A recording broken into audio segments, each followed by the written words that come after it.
démarrer la surprise finale. Parce que là, la pression monte pour eux, c'est pas facile. Allez, je vous passe le micro. Ça va les faire taire, les faire asseoir, les faire écouter. Non, c'est pas ton micro. Toi, tu sais, moi, je sais pas.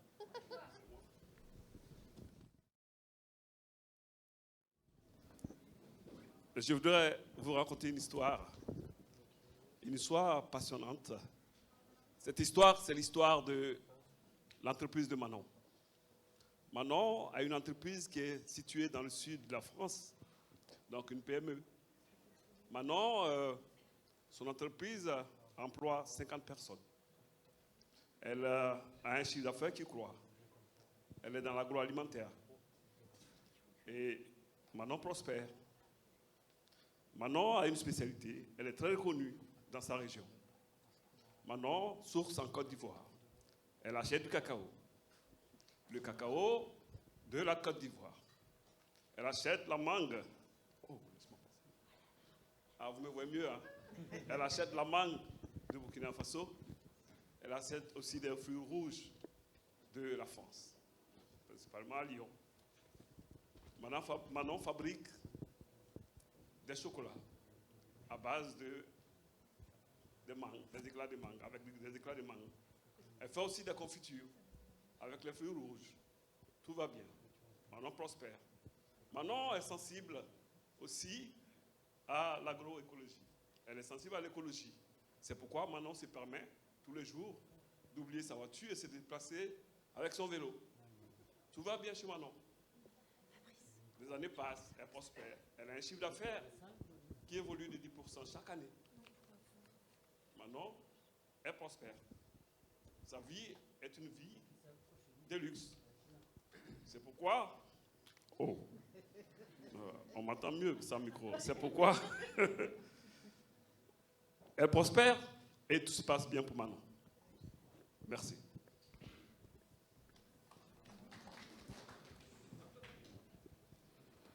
Assata, productrice de cacao en Côte d'Ivoire, se promène dans ses champs de cacao. Tout va bien, elle est heureuse. Assata est une femme qui aime la terre. Elle aime toucher la terre. Isaka sème son sésame dans ses champs, dans le sud-ouest du Burkina. Joseph grimpe dans ses manguiers dans la région du Haut-Toussiana pour les tailler ou pour aller récolter de belles mangues. Cyril désherbe ses fraises dans les monts des Lyonnais et il participe l'après-midi à la ramasse de belles grappes de groseilles qui iront alimenter l'entreprise de Manon. Mais, un jour, les choses changent. On perçoit dans les campagnes des mouvements. Les paysans parlent entre eux, se plaignent. Des difficultés se font sentir dans les ménages. Les fins de mois sont difficiles.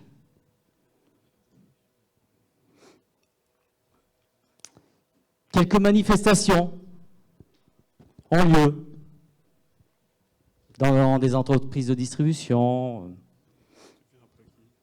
Assata décide d'arracher 5 hectares de cacao sur les 15 qu'elle produit. Isaka ne ressème pas de sésame, pas les moyens d'acheter les semences. Eugène et Joseph abandonnent une partie de leur plantation de manguiers. Joseph envisage d'aller faire un peu de transport à Bobo.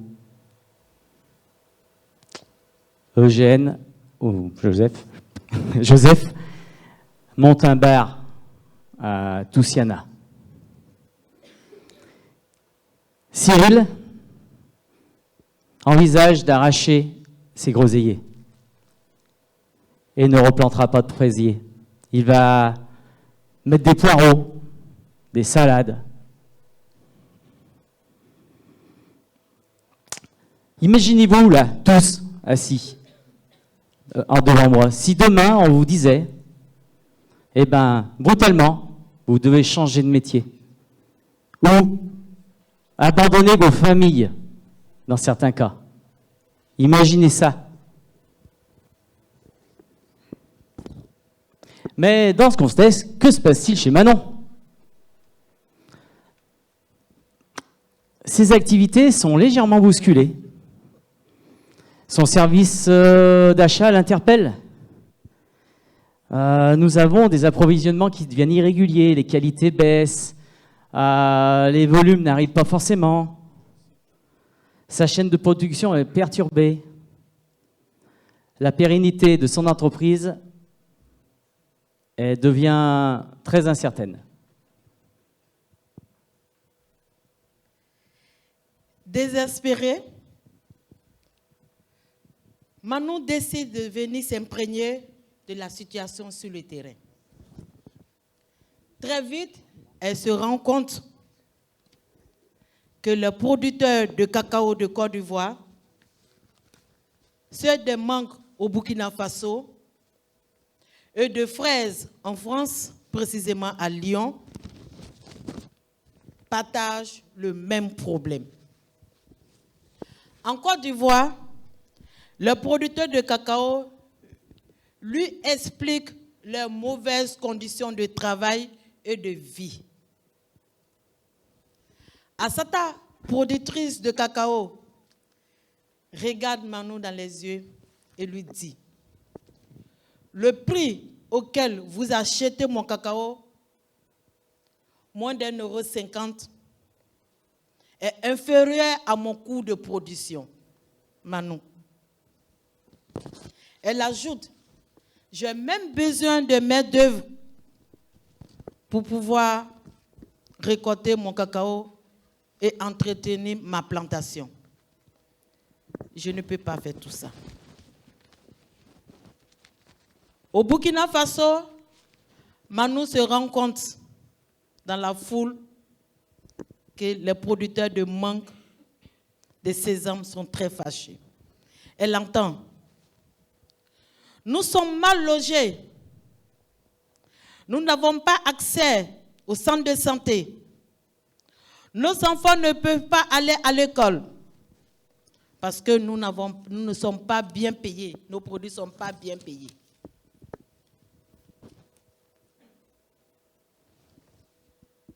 En France, précisément à Lyon, un producteur de fruits rouges et écolo s'approche près de Manon. Madame la directrice,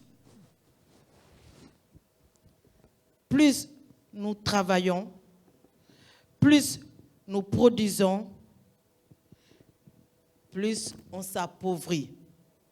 Madame la directrice, il faut que ça change.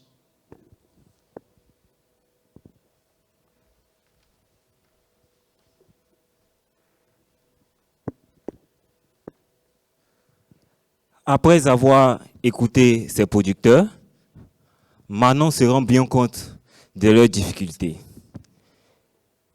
Elle prend conscience aussi que le marché du cacao faisait plus de 100 milliards de dollars de chiffre d'affaires et que seulement 5% revenaient aux producteurs.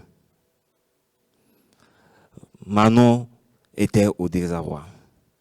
Elle réunit ses collaborateurs pour trouver une solution. Manon leur demande quel sera le prix de vente de ces tablettes de chocolat si elle décidait d'augmenter ses prix, de le doubler pour l'achat des produits auprès de ses producteurs. D'après vous, combien serait le prix au consommateur final si Manon décidait de doubler ses prix aux producteurs.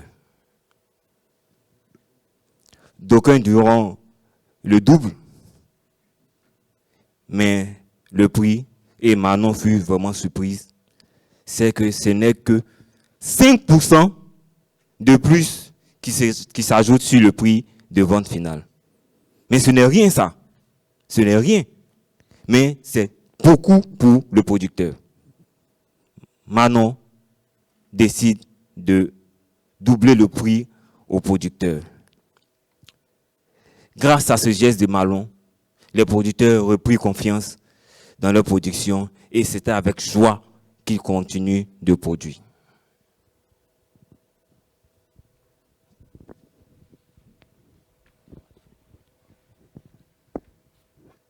Au début, tout va bien.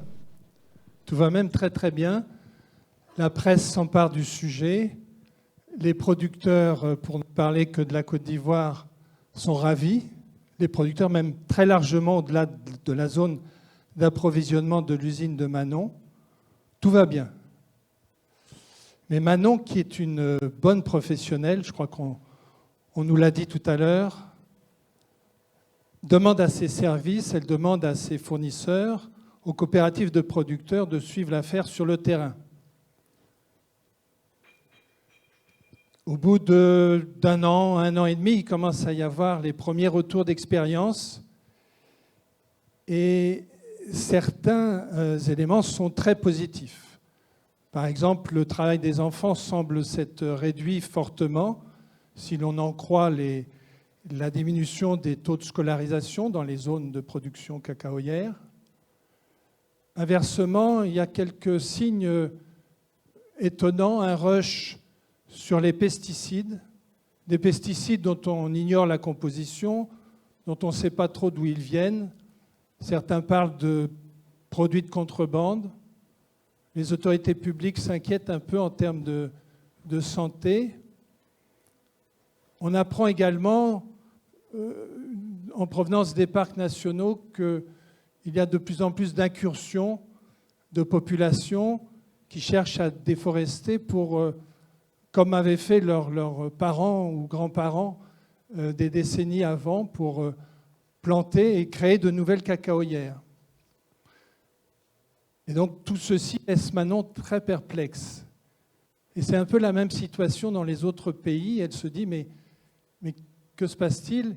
Et est-ce que les consommateurs qui ont suivi ma démarche, en fait, puisqu'ils achetaient mes produits, ils achetaient les produits pour mieux payer les producteurs, est-ce qu'ils ne vont pas décrocher s'ils apprennent que cette démarche se fait au détriment de la forêt, au détriment de la santé publique des producteurs et même des populations riveraines?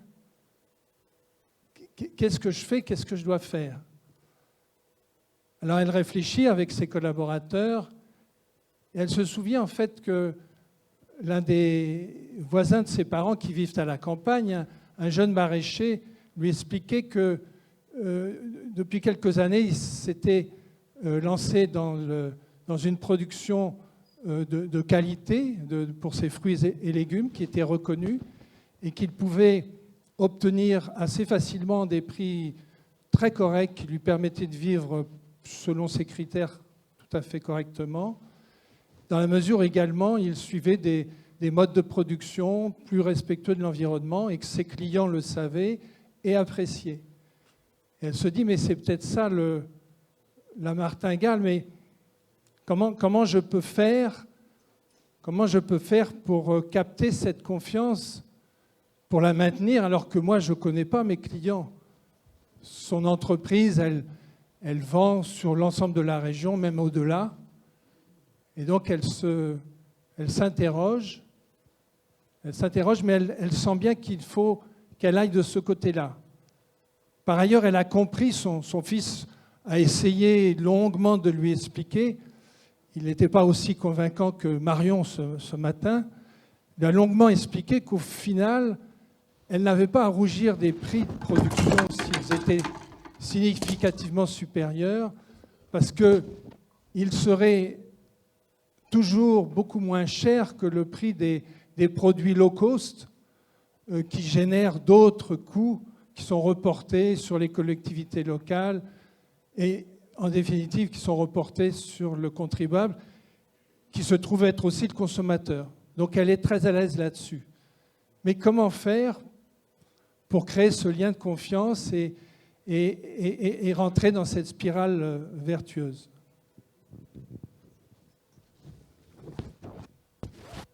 Manon, en plus d'augmenter le prix des produits, tu as des inquiétudes, des questions suscitent. Mais la solution est là. La solution est là à côté. La solution, c'est le commerce équitable. Commerce équitable, Manon, en achetant commerce équitable, tu contribues à résoudre beaucoup de problèmes. Manon, commerce équitable, c'est un partenariat de longue durée. Commerce équitable, c'est un prix juste. Manon, en achetant commerce équitable, tu contribues à protéger l'environnement. Car le principe du commerce équitable met l'accent sur une production durable, responsable et une production agriculture respectueuse de l'environnement. Manon, en achetant commerce équitable, tu valorises le métier d'agriculteur, car cela peut impulser les jeunes et les femmes à s'intéresser à ces métiers. Manon, en achetant commerce équitable, tu contribues à sauver des vies, tu contribues à protéger les enfants, car la prime du commerce équitable a permis à certaines organisations de producteurs à mettre en place des programmes de lutte contre le travail des enfants, des programmes de lutte contre la traite des femmes et des filles. Manon, en achetant commerce équitable, tu contribues à impulser une vie sociale, une vie communautaire, car commerce équitable, avec sa prime, les organisations de producteurs arrivent à mettre en place des projets de vie commune, des projets de construction d'écoles, des projets d'équipement de centres de santé, des projets de renforcement des capacités de leurs membres. Maintenant, le commerce équitable, ce n'est pas seulement le prix, ce n'est pas seulement le gain économique, c'est aussi le bien-être de l'environnement, c'est aussi le bien-être de la communauté tout entière. Commerce équitable, ce n'est pas seulement le producteur, ce n'est pas seulement sa famille, mais le commerce équitable, c'est une communauté, toute une vie commune.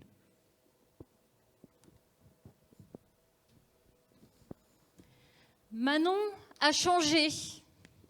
Manon a changé son regard sur le monde et sur l'économie. Ses rencontres avec les producteurs des Monts du Lyonnais, de Côte d'Ivoire, du Burkina, ont été une véritable prise de conscience pour elle. Manon a pris conscience que cultiver la terre, nourrir le monde, n'est pas un métier comme les autres. Les aliments qui se trouvent chaque jour dans son assiette relient les êtres humains les uns aux autres. Ils créent une interdépendance, une communauté de destin. Manon a compris que le prix payé aux producteurs, aux productrices, c'est un levier puissant pour changer des vies et pour permettre aux producteurs du Burkina, de Côte d'Ivoire, de France, de vivre dans la dignité humaine. Elle a aussi compris que ce prix rémunérateur est une condition indispensable pour que les producteurs puissent opérer un changement de leur mode de production vers plus de durabilité et vers des modes plus résilients face au changement climatique. Manon, elle a aussi pris conscience qu'en tant que chef d'entreprise, elle a un pouvoir. Elle peut être un acteur de changement social. Manon a découvert que le commerce équitable, c'était un mouvement d'acteurs de la fourche à la fourchette, des coopératives, des acheteurs, des labels, des consommateurs, des consommatrices, des associations d'éducation, et que tous ensemble, ils faisaient la démonstration que d'autres relations économiques sont possibles. Manon a changé. Alors elle a réuni ses collaborateurs, ses collaboratrices. elle a mis les coopératives partenaires autour de la table. Ensemble, ils ont partagé leurs contraintes, identifié les opportunités, cherché des solutions et décidé de faire évoluer certaines pratiques dans l'entreprise.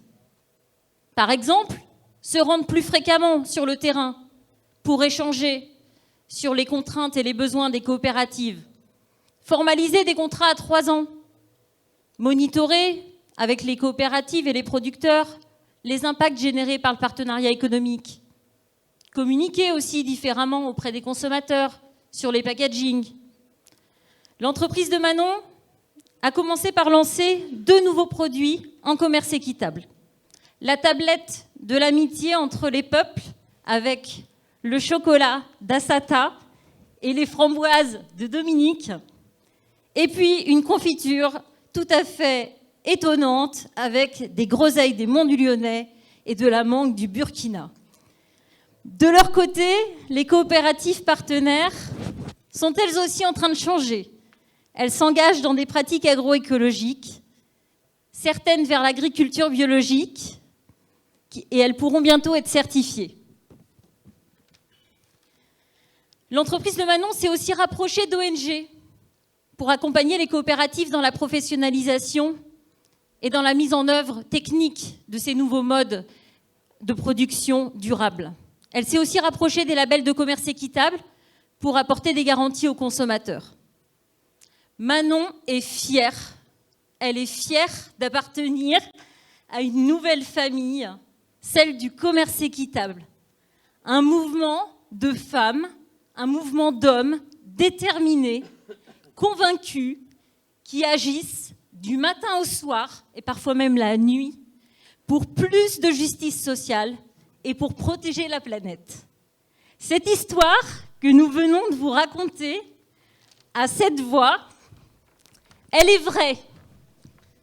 C'est l'histoire de Dominique, d'Assata, d'Issaka, de Franck, de Fortin. Et c'est aussi celle de nombreux autres producteurs et productrices des filières de commerce équitable. Certaines et certains parmi vous se sont peut-être retrouvés dans l'histoire de cette chef d'entreprise, cette Manon, et sont en route dans leur tête, en transition, pour changer leurs pratiques. À tout cela, nous vous disons, nous vous invitons, venez nous rencontrer. Venez rencontrer les labels de commerce équitable, venez rencontrer les organisations de producteurs certifiés, venez à notre rencontre. Et puis pour tous les autres qui sont majoritaires dans cette salle, ceux qui sont restés là jusqu'à 17h avec nous, qui comme Manon voient que leurs idées sont en train de faire leur chemin. On a parlé de devoir de vigilance des entreprises, de co-responsabilité tout au long de la chaîne de valeur. À tous ceux qui sont déjà des Manons en puissance, on voulait vous dire merci.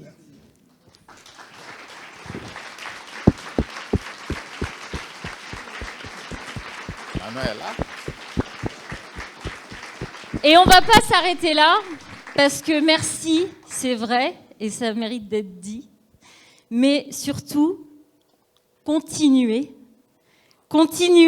à créer de nouvelles filières, bonnes pour les hommes et pour la planète. Pardon, je suis émue. Et continuez à mettre des bons produits dans les rayons des consommateurs, que nous sommes tous, des bons produits bio et équitables. Merci.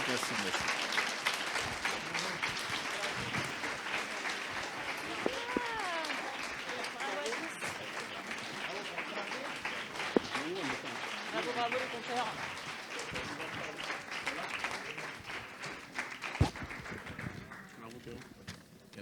Allez, bravo. Pardon, hein, j'étais un peu émue. Hein. Mais je vous invite tous à poursuivre les discussions, à aller boire un verre avec nous juste à côté. Et il y a aussi des petites boîtes en carton que vous pouvez remplir avec tous les restes et les ramener chez vous si vous voulez. parce qu'on a plein de tablettes de chocolat et de pain et de fromage. Et merci beaucoup à tous.